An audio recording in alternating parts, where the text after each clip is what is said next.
पाठ 8। फसलों के त्योहार। भारत त्योहारों का देश है। यहाँ अनेक प्रकार के त्योहार मनाए जाते हैं। धार्मिक, राष्ट्रीय और फसलों से जुड़े त्योहार। आइए यह पाठ पढ़कर फसलों के त्योहारों के बारे में जानें। भारत एक कृषि प्रधान देश है। कठोर श्रम और लगन से तैयार लहलहाती फसलों को देखकर किसान का मन प्रसन्नता से नाच उठता है। वह अपनी खुशी को परिवार, मित्रों और पड़ोसियों के साथ बांटता है। जनवरी से मध्य अप्रैल तक भारत के लगभग सभी प्रांतों में कोई न कोई त्योहार मनाया जाता है। कोई फसलों के तैयार हो जाने की खुशी में मनाया जाता है और कोई इस उम्मीद में कि अब पाला कम होगा और सूरज की गर्मी बढ़ने के साथ खेतों में खड़ी फसल तेजी से बढ़ेगी। सभी प्रांतों और इलाकों में त्योहार मनाने के अपने रंग और ढंग होते हैं। प्रतिवर्ष 13 अप्रैल को कश्मीर, पंजाब, हरियाणा और दिल्ली में वैसाखी का त्योहार मनाया जाता है। जब रबी की फसल कटकर घर आ जाती है तब समय होता है खुशियां मनाने का। पंजाब के किसान ढोलक और इकतारा बजाते हुए भांगड़ा करते हैं। कश्मीर के कृषक एक दूसरे को बधाई देते हुए गाते हैं, ऋतु बासंती, दिन वैसाखी, भूल जा बुलबुल सारी उदासी, आज बधाई 100 बार, आया खुशियों का त्योहार। असम, पश्चिम बंगाल, मिजोरम, मेघालय और मणिपुर में रंगाली बिहू त्योहार मनाया जाता है। वसंत ऋतु में आने वाले इस त्योहार से असमिया नववर्ष आरंभ होता है। यह त्योहार कई दिन तक मनाया जाता है, जिसमें एक दिन पशुओं की पूजा का भी होता है। कृषि ऋतु आरंभ होती है और किसान खेती में काम आने वाले पशुओं को धन्यवाद देते हैं। पालतू पशुओं को सजाया जाता है और उन्हें उपटन लगाकर स्नान कराया जाता है। पशु पूजा के अगले दिन परिवार के बड़े बूढ़ों का सम्मान करते हुए उन्हें नए वस्त्र दिए जाते हैं। घरों में विभिन्न प्रकार के पकवान बनते हैं। नृत्य, गीत और संगीत इस त्योहार की विशेषता है। युवक युवतियां सामूहिक रूप से नाचते गाते और खुशियां मनाते हैं। झारखंड में सरहुल बड़े उत्साह और उमंग से मनाया जाता है। 4 दिन तक इसका जश्न चलता है।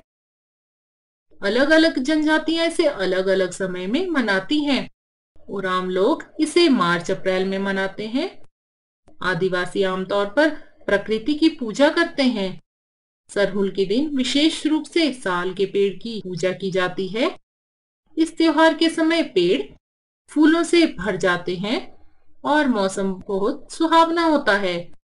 स्त्री पुरुष रात भर ढोल मंजीरे लेकर नाचते गाते हैं। खाने पीने और खेलों का दौर चलता है। इसी दिन से वसंत ऋतु की शुरुआत मानी जाती है। धान की भी पूजा की जाती है।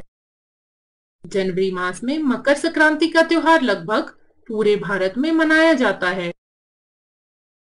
उत्तर प्रदेश, मध्य प्रदेश और बिहार में इसे तिल संक्रांति कहा जाता है। उत्तर प्रदेश में इसे खिचड़ी भी कहते हैं।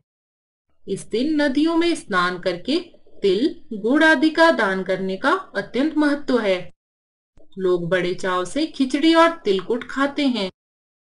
पंजाब में इसे लोहड़ी के रूप में मनाया जाता है। असम में मकर संक्रांति के अवसर पर फसल पकने की खुशी में माघ बिहू मनाया जाता है। माघ बिहू के पहले दिन को उरुका कहते हैं। इस दिन गांव में छावनी बनाई जाती है, जहां गांव के सभी लोग रात्रि भोज करते हैं। छावनी के पास 4 बांस के सहारे मचान बनाया जाता है, जिस पर पुआल आदि रखा जाता है। इसे मेजी कहा जाता है। उरुका के दूसरे दिन सुबह मेजी जलाकर बिहू का शुभारंभ किया जाता है। इसे भोगाली बिहू भी कहते हैं। इस अवसर पर लोग सामूहिक भोज, नृत्य गीत उत्साहपूर्वक आयोजित करते हैं। गुजरात में मकर संक्रांति का दिन पतंगे उड़ाने का दिन है। पूरा आसमान रंग बिरंगी पतंगों से छाया रहता है। घर घर में तिल और गुड़ के पकवान बनते हैं और बच्चे बूढ़े स्त्री पुरुष सभी मिलकर त्योहार का आनंद उठाते हैं। मकर संक्रांति के दिन ही तमिलनाडु में फसलों का त्योहार पोंगल मनाया जाता है। इस दिन खरीफ की फसलें चावल, अरहर, मसूर आदि कटकर घरों में पहुंचती हैं। पोंगल का शाब्दिक अर्थ है छलकना। पोंगल एक व्यंजन है जो दूध, नारियल, चावल और गुड़ से बनाया जाता है। हर परिवार इसे बड़े चाव से बनाता और खाता है।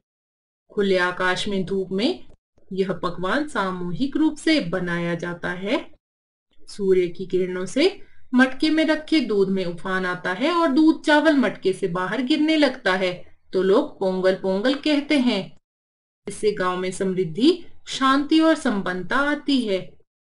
लोग सूर्य की पूजा करते हैं, आभार प्रकट करते हैं, क्योंकि बिना पर्याप्त धूप के गन्ने और धान की फसल तैयार नहीं होती। घरों की लिपाई पुताई होती है, नए बर्तन, कपड़े खरीदे जाते हैं। सब मिलकर खुशियां मनाते हैं। दक्षिण भारत का फसलों का एक और प्रमुख त्योहार है ओणम, जो अगस्त सितंबर में केरल में मनाया जाता है। 10 दिन तक चलने वाले इस त्योहार से मलयाली नववर्ष प्रारंभ होता है। नववर्ष की पहली फसल घर आती है। मजदूरों को पारिश्रमिक मिलता है। चारों ओर रंगीन फूल खिल उठते हैं। घरों को रंगोली से सजाया जाता है। कथकली नृत्य और नौका दौड़ का आयोजन होता है, जिसे देखने देश विदेश के पर्यटक केरल आते हैं। भारत के विभिन्न प्रांतों में मनाए जाने वाले फसलों के इन त्योहारों का अनूठा ही रंग ढंग और महत्व है। ये त्योहार लोगों के जीवन में उत्साह और उमंग भर देते हैं। साथ ही ये हमें कर्म पथ पर सतत बढ़ते रहने के लिए प्रेरित करते हैं।